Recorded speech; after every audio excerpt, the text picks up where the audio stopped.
bail out the financial system. You've got deficits rising beyond the side of heaven. You've also got the us versus them mentality. Right, the person making $51,000 a year doesn't want to help the person making $49,000. Right? So I mean, is this really down to earth? Is this really practical? It's first of all, it's what needs to happen. So let's start with that. Then let's say, okay, a month ago, when we were talking about this, when we were first drafting it and writing it up and coming up with these numbers, people said $220 billion, that's an impossible sum of money. Well, now we just have $700 billion that's been put on the table. And I'd like to point out that only $250 or $350 billion of that has actually been committed. Right? So there's still, of that $700 billion, $350 billion that's left on the table. Well, fine. Let's take the $350 billion that's already on the table, that's already been committed, and say, you know, instead of waiting around with this $350 billion to see if Wall Street really can use it right, why don't we take 220 of it, not the whole 350, just $220 billion, and use it in a way that we know right now is going to help the people who need it and is going to boost this economy in a way that is absolutely necessary and vital for the economic health and future of the country. Here's something that perplexes me and has for some time. You can have a journalist tell the story of these people, as we've done often. You can have a professional economist and professor advocate for them. But why is there no social movement, no effort by either party, by churches, by unions, by others, to organize these people to help give them the muscle that they need to have the government pay attention? Well, there is. There is a very substantial labor movement and still in this country, you know, as weak as it is and as limited as it is compared to what it has been in the past. There's still 13 million people, or 14, 15 million people in the United States who are in unions, whether they're in AFL-CIO or in Change to Win or independent unions. There are immigrant rights organizations, there are church groups in all around the country who are taking up these questions.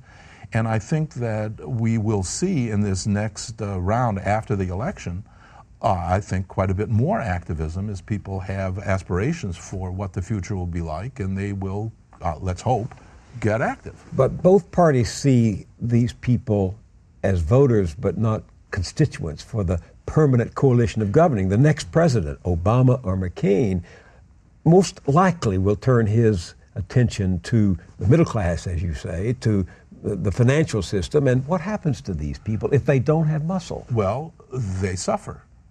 That's what happens. And until there is organization that comes from below, that comes from the bottom, it's going to be very difficult in people's lives. And we know that is true. And I think when we did this study, one thing that we did, in addition to looking at data, census data, is we made a point to go to the organizations that represent and mobilize the economically distressed on Long Island, the Long Island Federation of Labor, the Workplace Project, and Jobs with Justice. And we asked for meetings with their members. And we went and we discussed this with those people in order to not only learn what the reality of life is, but also to develop a constituency and to develop some organizational capacity, and let's see where it goes.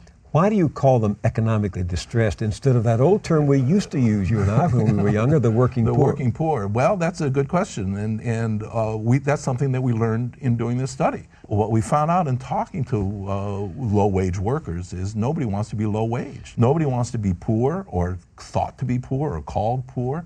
So where we came up in the course of these conversations was that the heart of the matter was distress.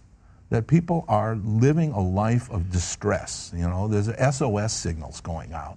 And so we said, well, let's talk about economically distressed workers. But the reality is that far more people than these are hurting today. I mean, except for relatively few people at the top, there's a lot of pain in this country right now, and fear as we are sinking into this recession. There is. So why do you think you can organize the larger population to look at the problems of the smaller, more distressed population? Well, that's a task of first mobilizing that distressed population so that there is power there that people will pay attention to. But I also think that it's important for people who are in relatively better circumstances, professional people, let's say, to understand that we need to push back with allies of our own and with a social force that's powerful enough to put limits around what the corporate elite has been doing for 35 years and wants to do more of. One reason I want people to read this is because you go on to make a strong case for something more than these direct payments of an immediate stimulus. You talk about fundamental structural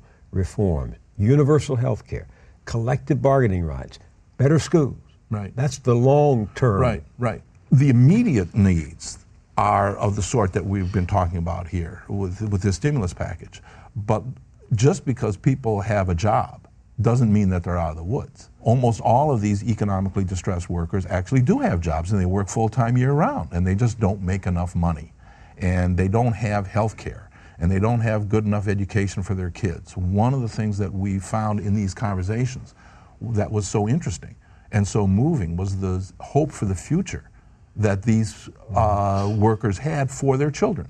So what we talked about was the need to go beyond just the immediate fix, as difficult as that is, to look at some of the more structural issues like universal health care program, like having workers be able to be in unions. So in the United States today, polls show that something on the order of 55 or 60% of workers want to be in a union. If you ask them, do you want to be in a union? But only 12% are. Well, that's management resistance. And that's why something like the Employee Free Choice Act, for example, which is there to help workers more easily organize unions in the face of management opposition and more easily get to an actual contract, that's a very important structural reform. And you go on to talk about a number of those. Do these people vote? Yes, they do. Will they vote 2 weeks from Tuesday? I have no idea. But people do vote, and working people vote, and as a matter of fact, union households vote more than non-union households. Michael Zweig, I want to thank you for joining me on the Journal. It's been a pleasure. Thank you very much.